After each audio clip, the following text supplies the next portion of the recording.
Los precios en España no solo están subiendo, se están reorganizando. Y ese matiz es clave. No estamos ante una inflación puntual ni ante un pico temporal que vaya a corregirse solo. Estamos entrando en una fase donde ciertos gastos básicos crecerán de forma estructural hasta 2026, mientras los ingresos reales de muchas personas se mantienen prácticamente planos. El problema es que la mayoría de la gente cree que está gestionando bien su dinero. Ajustan pequeños gastos, comparan precios, intentan ahorrar lo que queda a final de mes. En apariencia, todo parece razonable. Pero el error está en el enfoque. Se sigue pensando en términos del pasado, cuando los precios subían de forma más homogénea y los salarios podían compensarlo con el tiempo. Hoy la realidad es distinta. Según datos recientes, en los últimos 3 años, el coste de la vivienda en alquiler ha subido muy por encima del crecimiento salarial medio. La energía, los alimentos procesados y ciertos servicios esenciales han mostrado incrementos acumulados que superan el 20 al 30% en algunos segmentos. Mientras tanto, muchos sueldos apenas han crecido un 5 a 8% en el mismo periodo. Esa diferencia no es anecdótica, es una pérdida directa de poder adquisitivo. Pongamos un ejemplo simple. Si en 2023 una familia destinaba 1.200 euros mensuales a gastos fijos y esos gastos crecen un 6% anual durante 3 años, en 2026 estará pagando cerca de 1.430 euros por exactamente lo mismo. Son más de 2.700 euros adicionales al año. Si sus ingresos no crecen al mismo ritmo, ese dinero solo puede salir de 2 sitios, del ahorro o del endeudamiento. Aquí aparece el segundo error común. Muchas personas interpretan esta presión como algo temporal y deciden no cambiar su estrategia financiera. Mantienen su dinero inmóvil, asumen que más adelante todo se normalizará y que entonces recuperarán el equilibrio. El problema es que, si los precios que suben son precisamente los que no puedes dejar de pagar, vivienda, energía, alimentación, seguros, esperar no es una estrategia neutral, es una decisión que tiene un coste. El riesgo real no es pagar más este año. El riesgo es que, cuando lleguemos a 2026, una parte importante de la población descubra que su dinero vale menos, que su margen de maniobra es menor, y que las decisiones simples que funcionaban antes ya no son suficientes. Entender qué está pasando ahora es el primer paso, pero entenderlo no basta. Hace falta anticiparse. Para entender por qué esta presión financiera no es accidental, hay que mirar 3 capas al mismo tiempo. Cómo se forman los ingresos, cómo se comportan las personas con su dinero y qué falta en la mayoría de las decisiones financieras cotidianas. El problema no está en un solo punto, sino en la combinación de los 3. Primero, la estructura de los ingresos. En España, una gran parte de la población depende casi exclusivamente de un salario fijo. Ese salario suele actualizarse tarde y de forma parcial respecto a la inflación real. Además, las subidas salariales suelen negociarse con índices generales, mientras que los gastos personales no siguen el promedio, sino una cesta concreta: alquiler, electricidad, transporte, alimentación.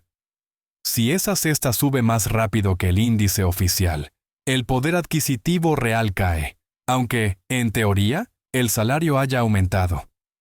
Segundo, el comportamiento financiero. Muchas personas gestionan su dinero mes a mes, no en horizontes de varios años. Se toman decisiones reactivas: recortar ocio, cambiar de supermercado, posponer compras grandes. Todo esto puede ayudar a corto plazo, pero no resuelve el problema de fondo. No existe una planificación basada en escenarios futuros de precios. Se asume que el próximo año será parecido al actual, cuando los datos muestran lo contrario. Un ejemplo concreto: una persona que gana 1.800 euros netos al mes y paga 700 de alquiler. En 2024, el alquiler representa el 39% de sus ingresos. Si ese alquiler sube a 820 euros en 2 años, algo perfectamente plausible en muchas ciudades, pasará a consumir más del 45% del salario, incluso si el sueldo sube ligeramente. No ha cambiado su estilo de vida, pero su margen financiero se ha reducido de forma estructural. Otro caso típico es el ahorro. La recomendación estándar es: ahorra más o ten un colchón de emergencia. El problema es que, si ese ahorro se mantiene en instrumentos que no compensan la subida de precios, su valor real disminuye. Ahorrar sin una estrategia adaptada al contexto inflacionario no protege, solo retrasa el impacto. Por eso los consejos tradicionales fallan. Reducir gastos marginales, ahorrar lo que sobra o esperar mejores condiciones no aborda la raíz del problema. El entorno ha cambiado. Pero muchas decisiones financieras siguen ancladas en un modelo que funcionaba cuando los precios crecían de forma más lenta y predecible. Sin una visión de sistema, ingresos, gastos y valor del dinero en el tiempo, incluso las decisiones correctas pueden llevar a resultados negativos. Cuando se analiza el impacto a largo plazo del encarecimiento de los precios, aparecen varios errores recurrentes. No son errores extremos ni decisiones claramente irracionales. Precisamente por eso son peligrosos, parecen normales. El primer error es tratar la inflación como un fenómeno temporal. Muchas personas asumen que, en 1 o 2 años, los precios se estabilizarán y todo volverá a un equilibrio similar al anterior. Esta suposición lleva a no modificar la estructura financiera personal.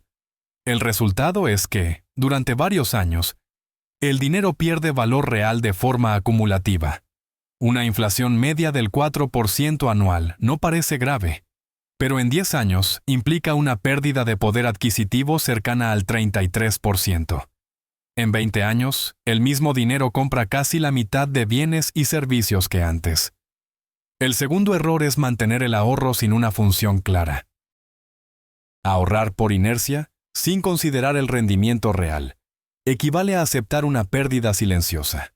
Por ejemplo, 30.000 euros mantenidos durante 10 años con un rendimiento nominal del 1% y una inflación media del 3% pierden aproximadamente un 18% de su valor real.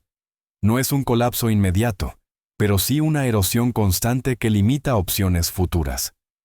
El tercer error es no diferenciar entre gastos flexibles y gastos estructurales.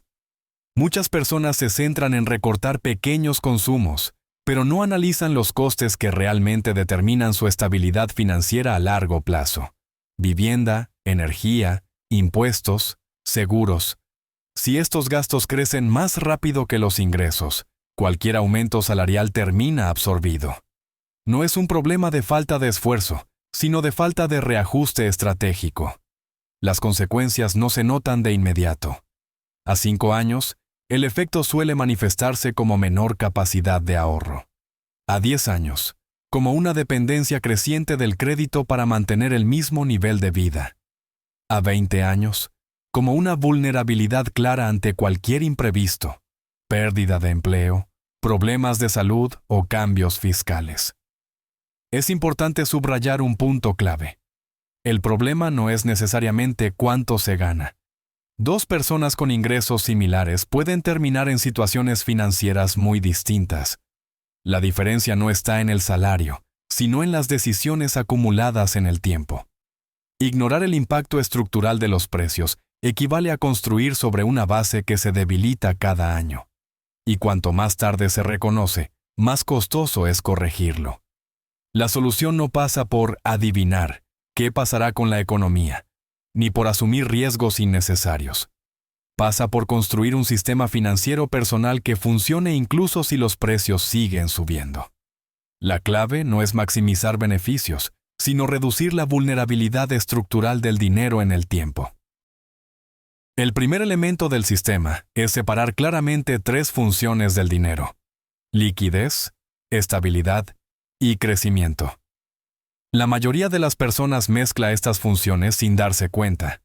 Usan el mismo dinero para emergencias, ahorro a medio plazo y objetivos futuros. Esto genera decisiones inconsistentes. El dinero destinado a gastos imprevistos debe ser líquido y estable, Aunque no rinda mucho, el dinero que no se necesita en el corto plazo debe tener otra función, al menos conservar su poder adquisitivo. Aquí entra la mecánica básica. Si una parte del capital permanece inmóvil mientras los precios suben un 3 a 4% anual, ese capital pierde valor real. Por tanto, el objetivo mínimo no es ganar, sino compensar esa pérdida. Esto se logra diversificando, no apostando. No se trata de un solo instrumento, sino de una combinación. Una base segura para el corto plazo y activos con capacidad histórica de ajuste a la inflación para el largo plazo. El segundo elemento es la planificación por escenarios. En lugar de asumir un único futuro, se trabaja con rangos. Por ejemplo, ¿qué ocurre si mis gastos fijos suben un 5% anual durante 5 años? ¿Qué margen tengo si mis ingresos se mantienen planos? Este ejercicio no requiere modelos complejos, solo números claros. Permite identificar con antelación qué gastos son críticos y dónde hay que actuar antes de que el problema sea irreversible. El tercer elemento es la automatización de decisiones. Cuanto menos dependa el sistema financiero de reacciones emocionales o del contexto del mes, más estable será. Aportaciones periódicas, revisión anual de la estructura de gastos y ajuste gradual del capital según objetivos temporales. No se busca optimizar cada movimiento, sino mantener coherencia. ¿Por qué este enfoque es estable y no arriesgado? Porque no depende de predicciones exactas ni de timing. Se apoya en principios simples: el valor del dinero en el tiempo, la diversificación y la adaptación progresiva. No elimina la incertidumbre, pero reduce su impacto. En un entorno donde los precios cambian de forma estructural, tener un sistema es más importante que acertar una decisión puntual.